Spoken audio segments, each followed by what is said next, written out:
The tavern on Garth Prime was a dimly lit haven for the disillusioned and the damned. Smoke curled from incense burners mounted on the walls, meant to mask the pervasive tang of recycled air and spilled drinks. The clientele was an eclectic mix of species, their murmured conversations punctuated by the occasional bark of laughter or the clink of glass. It was the kind of place where secrets lingered in the shadows, and no one asked too many questions. Perfect, then, for Sarek. Sarek was an Alvith, his scaled skin glinting faintly under the muted light.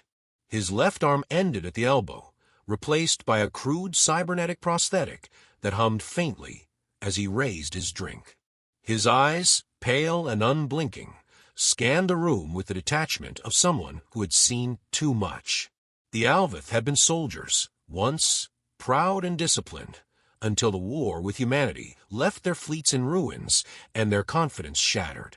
Sarek bore the scars of that defeat both physically and emotionally, though he'd never admit it.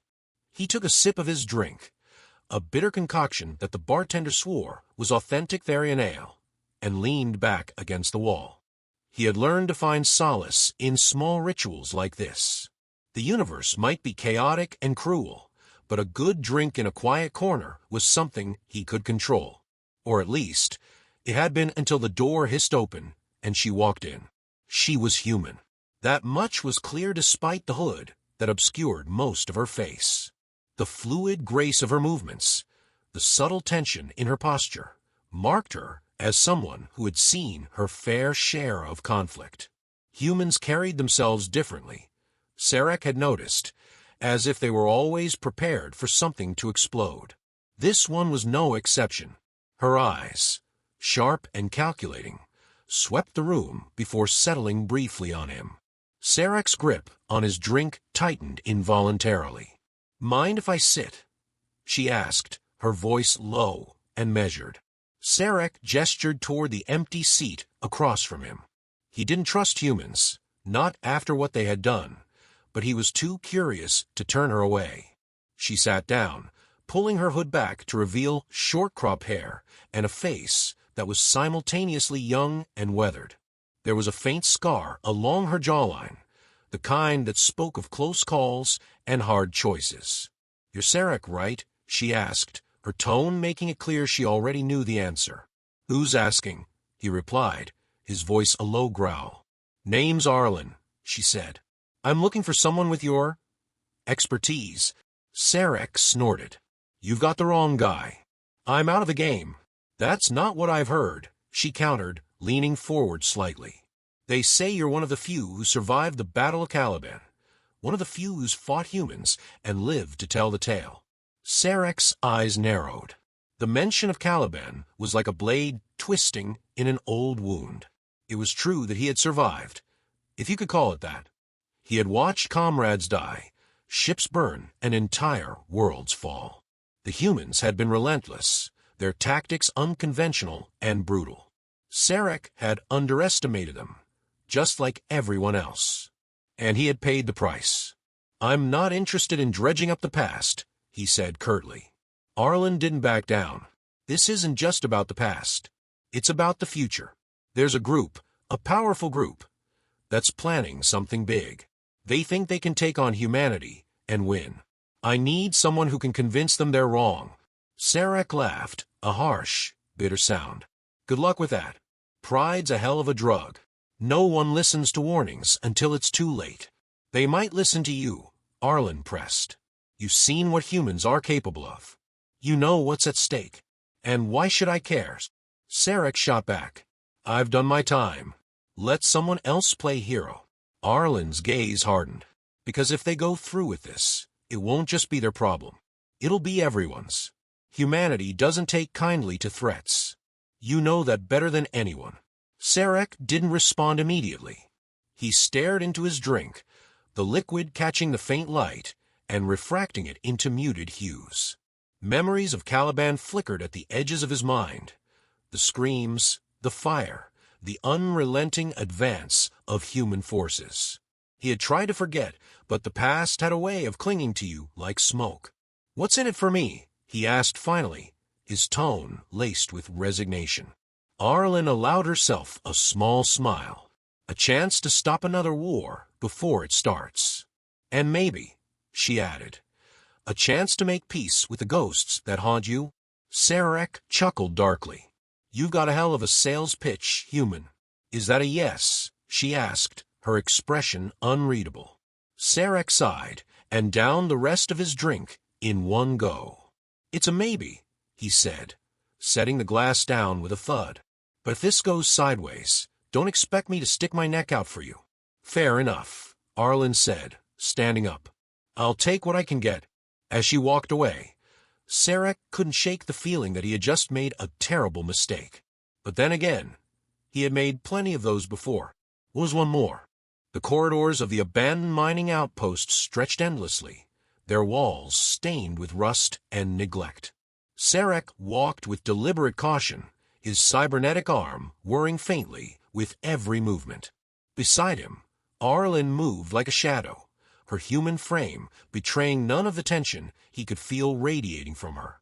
They had been walking for hours, deeper into the maze of tunnels that formed the stronghold of the dissident group Arlen had warned him about. They'll listen to reason, Arlen said, her voice low but firm. Sarek snorted. Reason doesn't work on people who've already decided they're right. You're asking me to do the impossible. And yet, you're still here, she shot back, not missing a beat. Sarek didn't respond. He focused on the path ahead, his gaze sweeping for any signs of movement. The air was heavy with the scent of decay, and the faint hum of machinery echoed through the tunnels. It was the kind of place that felt alive in the worst possible way, as if it were watching, waiting. When they finally reached the central chamber, Sarek felt a familiar unease settle over him. The room was vast, its ceiling lost in darkness. A group of figures stood clustered around a holographic display, their faces lit by the eerie blue glow. They turned as Sarek and Arlen approached, their expressions ranging from suspicion to outright hostility. "This is a bad idea," Sarek muttered under his breath. "Just follow my lead," Arlen replied. The apparent leader of the group stepped forward, a tall figure with angular features and eyes that glinted like polished obsidian. He was a Zrithian, Sarek realized, a species known for their cunning and ruthlessness. "You brought an outsider," the leader said, his voice dripping with disdain. "And a human, no less." "This is Sarek," Arlen said, ignoring the insult. "He's here to warn you about the dangers of what you're planning." The Zrithian's gaze shifted to Sarek, his expression unreadable. "And why should we care what he has to say?" "Because I've seen what happens when you underestimate humans," Sarek said, stepping forward. "I've fought them. I've watched entire fleets fall because we thought we were smarter, stronger, better. You think you're ready for them? You're not." A murmur rippled through the group, but the Zrithian remained unimpressed. "Bold words, but we're not like those who came before us. We've learned from their mistakes. Have you?" Sarek challenged. "Do you know what it's like to face an enemy who doesn't play by the rules? Who'll turn their own weaknesses into weapons? Humans don't just fight to win. They fight to survive. And they're very good at it." The Zrithian's eyes narrowed, but before he could respond, an alarm blared, its piercing wail cutting through the tension like a knife. Chaos erupted as the dissidents scrambled for weapons and cover. "What's happening?" Arlen demanded. "They've found us," the Zrithian growled. "Humans." Sarek's stomach dropped. He turned to Arlen, who was already drawing her sidearm. "I thought you said we had more time," he hissed. "So did I." She shot back, her jaw tight. The walls shook as an explosion rocked the chamber, sending dust and debris raining down. Sarek's mind raced. He hadn't come here to fight, but it seemed fate had other plans. He grabbed Arlen by the arm and pulled her toward a makeshift barricade. "We're sitting ducks here," he said. "We need to find a way out." "There is no way out," the Zrithian said, his voice bitter. "They'll slaughter us all." Sarek rounded on him, fury blazing in his pale eyes. Then make them work for it, he snapped. You wanted a war. Congratulations, you've got one. Now, fight like your lives depend on it. The Zrithian hesitated, then nodded grimly. He barked orders to his followers, who began to organize with the precision of soldiers. Sarek couldn't help but feel a flicker of grudging respect. Maybe they weren't entirely hopeless after all. The next few minutes were a blur of gunfire and shouted commands. The humans, special forces, by the look of them, poured into the chamber with ruthless efficiency. Sarek fought alongside the dissidents, his cybernetic arm proving invaluable in the chaos. He didn't trust them, but survival had a way of making unlikely allies. By the time the dust settled, the chamber was littered with bodies, both human and alien. Sarek leaned against a wall, breathing heavily. Arlen approached him, blood streaking her face, but determination still burning in her eyes. "This isn't over," she said. Sarek nodded. "It never is." The aftermath of the battle was a scene of devastation. Smoke clung to the air like a suffocating shroud, and the metallic tang of blood mixed with the acrid scent of burning machinery. Sarek stood in the center of the ruined chamber, his cybernetic arm limp at his side. The Zrithian leader lay sprawled against a shattered console, his obsidian eyes dimmed, his breaths shallow. "This was your plan." Sarek spat, his voice heavy with anger and exhaustion. "To die here and accomplish nothing." The Zrithian coughed, a wet, rattling sound. "You don't understand," he managed, his words barely audible over the crackle of fires and the groans of the wounded. "It was never about winning. It was about making them see us." Sarek's jaw tightened, but he said nothing. He looked to Arlen, who was busy helping a wounded dissident to their feet. She caught his gaze and shook her head. There was no time for arguments now. The humans would regroup, and when they returned, they would not hesitate to finish the job. "We need to move," Arlen said, her voice cutting through the haze of despair. "There's an access tunnel on the far side of the chamber. It should lead us to the surface." Sarek nodded, his mind racing. The Zrithian's words gnawed at him, but survival took precedence. He strode to the remaining dissidents, his voice sharp and commanding. "If you can walk, help the others. If you can't, find cover and pray the humans don't find you. We're leaving now." The group moved with grim determination, their fear and grief buried beneath the instinct to survive. Sarek stayed at the rear, his eyes scanning for any signs of pursuit. They reached the access tunnel without incident, but the oppressive silence did little to calm his nerves. The tunnel was narrow and dark, the walls slick with condensation. The air was cold, and every step echoed like a gunshot. Arlen led the way, her weapon drawn, her movements tense and purposeful. Sarek followed close behind, his mind replaying the events of the battle. He had seen enough senseless violence to last a lifetime, but this felt different. This felt inevitable. When they finally emerged onto the surface, the sight that greeted them was both breathtaking and harrowing.